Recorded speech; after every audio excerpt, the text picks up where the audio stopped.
Hello. Okay, so I just watched Hans Rosling, The Magic Washing Machine, and then the TED Talk Cheryl one done Our Century's Greatest Injustice, and so I just took a few notes and I have a few things to respond to. So I'll go ahead and start with the Hans Rosling, The Magic Washing Machine. To me it was interesting because he actually had a washing machine on the stage. He talked about he was 4 years old when his family first got a washing machine, and it was such a big deal that Grandma was invited over, and Mom put the clothes in there and closed the door, and Grandma was like, "Let me press the button," and so she was just amazed at how much time that would save and how much work that would save, and it was just really interesting to think about not having a washing machine. I guess I take that for granted. He made a little diagram of the people in the world. So there's about 7 to 8 billion people in the world, and here, let's see, we can see my little thing right there. So that just showed with little stick figures.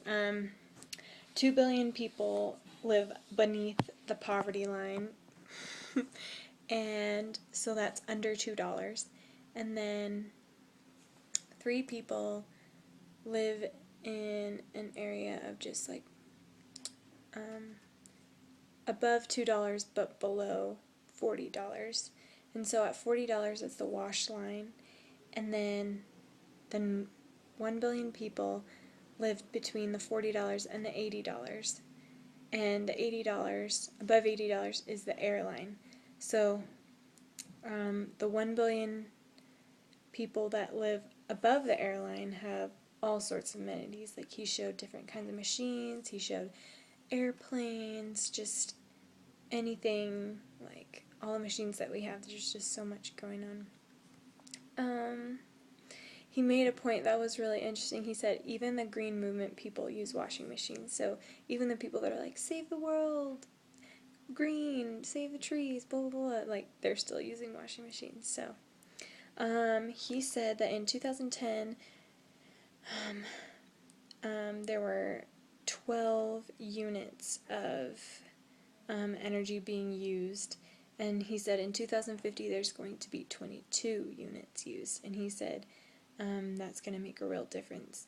And one thing that he pointed out at the end was, he said, with washing machines, you have time to do other things. You have time to read. You have time to learn.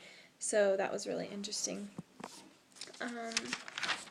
The next video was Cheryl Wadden, entitled Our Century's Greatest Injustice. And one thing that she pointed out that was interesting was there's a cycle, and we need to switch from having a vicious cycle to a virtuous cycle. And I just thought that was interesting. She gave some examples of moral challenges. In the 19th century it was slavery, in the 20th century it was totalitarianism, and now in the 21st century is gender inequity. An interesting statistic she shared was that in India, for children 1 to 5 years old, there's 50% more girls that die than boys.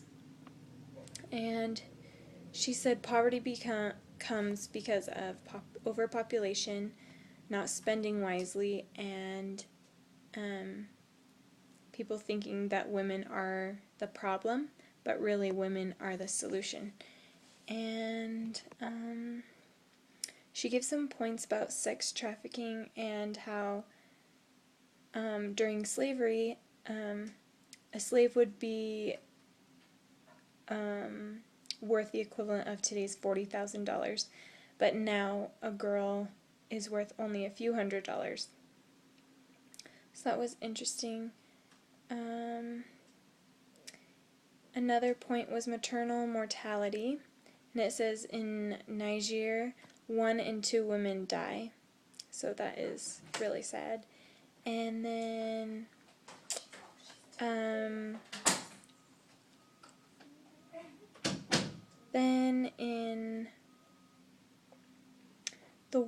one woman dies every minute and a half in childbirth, so that is a lot of women. Usually it's because they're poor, they live in a rural area, and of course they're female. She gave a story of Ruhambumba, who was a teen bride at 13, and she had a baby, and then she had this thing happen during her birth, and she got shunned from her community, and so she was like, if I don't get somewhere else, then I'm gonna die this night. So she had this nerve problem, so she had to drag herself and scoot all the way to another city or a town, and then she went to this missionary's house, and he knew what happened, and then they had her go through school, and she became a nurse, so now she's saving all these lives. Then there was another girl that her family was given a goat, and then their family had enough money through milk and stuff like that to send their daughter to school, and she said, I am the luckiest girl alive because of a goat, and she said that when she graduated, I think vocational school. One thing she said was, we all have won the lottery of life, and now we need to live it. So, yeah, those are my comments from the videos.